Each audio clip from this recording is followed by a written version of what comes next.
What is cocaine withdrawals like? What's it like to withdraw from cocaine? I'm a cocaine addict in recovery. I used to do 1 to 2 8 balls of coke a day, sometimes with 1 day off. And yeah, that's a lot of money I spent on it. If you don't know, an 8 ball of coke is 3.5 to 4 grams of coke if you know the dealer and they hook you up, or if it's cut.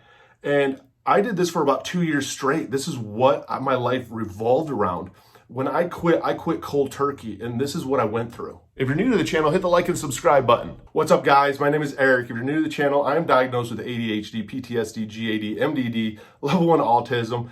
I lost a wife and a father to suicide. I'm a recovering cocaine and alcoholic addict, and I like to share my experiences so that nobody goes through life alone. I was a obsessed cocaine addict. That was my drug of choice. I loved cocaine. I loved putting it up my nose. There's everything about it. From the moment that I knew I was going to get some, I almost had a placebo high. My life revolved around this. And for about 2 years, I did it almost every single day. I don't know how I just ended up with some nose damage and didn't die of a heart attack. I'm very, very grateful that I didn't. What my withdrawals were like was something I didn't really expect, because cocaine kind of has this different stigma around it. You know, we hear people going through heroin withdrawals, which are extremely painful. People going through benzodiazepine withdrawals, alcohol withdrawals. I mean, those two withdrawals right there with benzos and alcohol can be deadly. Cocaine, you do go through a withdrawal too. And it's sometimes understated of what it's like. When I quit cold turkey. I told everyone I was an addict, I needed help. I'm an addict, please get me help. So I quit. So much of it was mental because my day revolved around this. I was fiending for it mentally. I felt like it completed me. I felt like a part of me was missing. I was very emotional, up and down. I just didn't understand why I should really quit this drug. I found myself like bargaining with my brain. It was a lot of internal conflict in my head because this is what I did. And all of a sudden my day has changed. And there was a lot of pressure on me internally to quit. So mentally, I was a train wreck. I very, very moody, up and down mood swings, because it was like there's a part of me that gained a lot of pride that I like, hey, this is going to be your first day sober from it, and a lot of anger at myself of like, hey, just do it one more day, just get this brain to shut up, because we are addicts and we're numbing something. And now all of a sudden, especially that first day wasn't quite as bad. Day 2, 3, and 4 were horrible, where everything you were numbing in life is now all of a sudden here. It's not going away. The voices aren't going away. That depression isn't going away. It's getting worse. The anxiety is getting worse.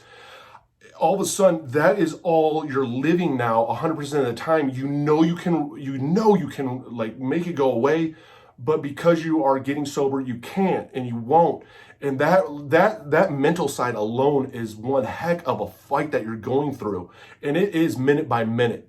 When it came to physical withdrawal symptoms, I didn't get any hot and cold flashes. What I got, my stomach is very sensitive. It always has been. So my stomach got jacked up. I had to use the restroom a lot. Instead of making me constipated, it made me have to go to the bathroom nonstop. And also, I realized too, is with that, I did have some cramping. The restless legs. Restless legs are an understatement. If you don't know the struggle of having restless legs, it sounds like not a big deal. Oh, your legs twitch and move a little bit. No, like you're literally like holding your legs, trying to make them stop moving because there is so much movement in them.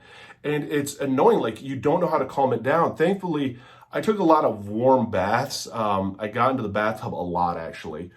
And that helped release a little bit of it with my legs. At night, trying to sleep and your legs constantly moving, that was a pain. Those were the big ones that I noticed. I did have a little bit of headaches, and it was just up and down. I could feel my whole body, just like with the anxiety really affected me a lot. The depression really affected me a lot. And the anxiety hit me like right away. Like I didn't want to go outside. I could feel like I was just very collapsed up here in my head. It was a struggle, and I wasn't really expecting to go through withdrawals of cocaine, because you don't hear a lot about people going through their withdrawals with it. No lockjaw, really, nothing major when it came to any of my face. I could tell like there's a difference in like my breathing, just because my nose was used to always kind of being clogged or stuffed up, whatever, because that kind of destroys your whole nasal cavity and sinus cavity. So I did already immediately notice some differences just with the way that I was breathing. I've like literally have become a mouth breather now, because of how jacked up my nose is and how sensitive my nose is, especially to like season changes. Some of the other things that I noticed is just a lot of it was mood. I pushed a lot of people away. I literally isolated myself for about the first 5 days because I was so up and down moody wise. I didn't really have much of an appetite at all. It was really strange because with cocaine, I actually ate a lot of food. With alcohol and cocaine were the two drugs that I mixed together. I ate a ton of food. I actually gained a lot of weight. When I got off of cocaine, I lost my appetite. I lost all the appetite that I had. I had to force myself to eat. It was a really big challenge with that alone. You're dealing with this mental side. Like I felt like everyone was judging me and that I was a failure because I did become very honest that I was an addict and that I was struggling. So I avoided all of my phone calls. I really just kind of hermited and just took it on alone. Luckily, there weren't like fevers or anything like that. It was just a lot of tenseness muscle-wise. Body aches a little bit, but just a lot of just tenseness. And the restless legs drove me insane. But I was constantly going to the bathroom. I mean, in the first week of sobriety from it, I was going to the bathroom. It felt like every hour, 15 minutes, 30 minutes. Oh, I went an hour later. I mean, it was just nonstop. And my stomach just kept turning and just tied into knots.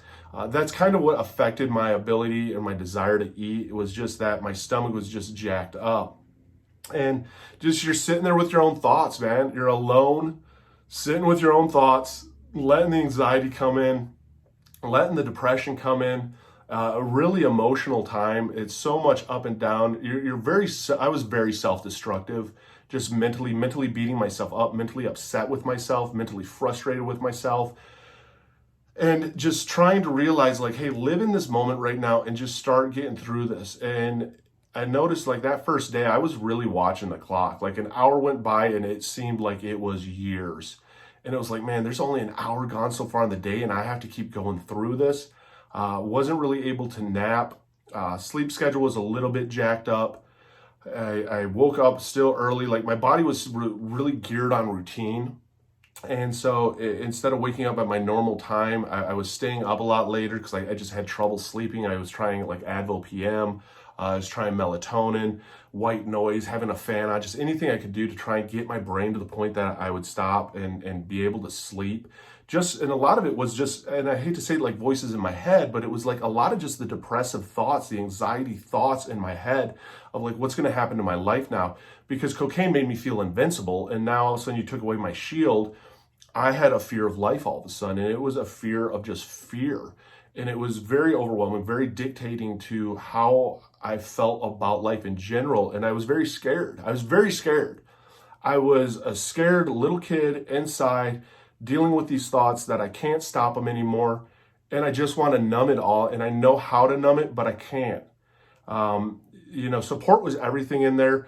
I did get a good amount of support from my parents, luckily. They were very, very supportive during this time because it was a struggle. It was, you literally just, it's your thoughts. And then as soon as you finally get this calmed down, you realize that you're all tensed up and you're on the bathroom going. You don't need a squatty potty at that time and your legs are going, you're jumping in the baths. I did a lot of different activities though to try and keep myself active and just kind of keep moving. So I did a lot of cleaning actually. I did some journaling. Sometimes I would just sit in the TV. I didn't nap at all because your brain is all over the place and wired. And again, it was a struggle. And I started really looking forward to meetings because it allowed me to get out of the house and allowed me to realize I'm not the only one kind of going through this. And just focusing on just that hour, I can do it another hour, I can do it another hour. And you start to build a little bit of pride, that first day finally being sober. It was dude, I've made it a day being sober. And even though when I did 1 to 2 8 balls of Coke a day, I would sometimes take days off where I wouldn't do it. I usually do it maybe 5 to 6 times a week where it would be 1 to 2 8 balls of Coke. It was that whole mental side of it, of knowing that this is it, it's done. It's done. And it's a different type of pressure and mentality that you put on because it wasn't your choice in a sense to be hey, I'm taking today off. I'm just sleeping. I'm not doing anything today. It was that pressure that you knew that it was never going to happen again. And that was the scary side of it that really built it up and brought that feeling of withdrawals to just right in the forefront, right in your vision. of knowing that, dude, this is what it's going to be like for a while, and you got to fight through this. So going to the meetings was huge. I mean, anybody who's going through any kind of withdrawals, my heart goes out to you. Know that it does get better. It was the best decision I ever did to get sober. If I look back, and if I could have got sober before that, I would have. That pain was like, looking back at it, I'm proud of myself for going through it. You build up a lot of resilience. You build up a lot of strength. You build up a lot of pride, of just proudness in yourself that you accomplished this. And you start to learn to take on life in different ways where you're not reliant on a substance to numb it all for you. If you are struggling, though, I got links down below to NA and AA. If you are afraid and you don't even know where to start at, the biggest thing is just tell everybody in your life you're an addict. Say, I'm an addict. They already know you're an addict to something. They might not know your drug of choice or what you're on, but they know that something's not right. Tell them, dude, I'm an alcoholic. I'm a cocaine addict. I'm a meth addict. I need help. There are different resources out there, NAAA down below, but there's also inpatient rehabs, there's outpatient rehabs. There's a lot of different resources for you, so dig into that, but get help along the way, because taking it on alone is a battle. But just remember this, that you're not alone. I mean, hit that like and subscribe button, comment down below, because that's the thing, is that none of us want to feel alone. We want to hear other people's experiences and stories, because it reminds us that we can do this, that we can fight through. So don't ever give up. And remember, sometimes it's a minute by minute, and some days it's one day at a time. But regardless of whatever it is, you're getting sober, you're doing it for you, and it's going to get better. So don't give up.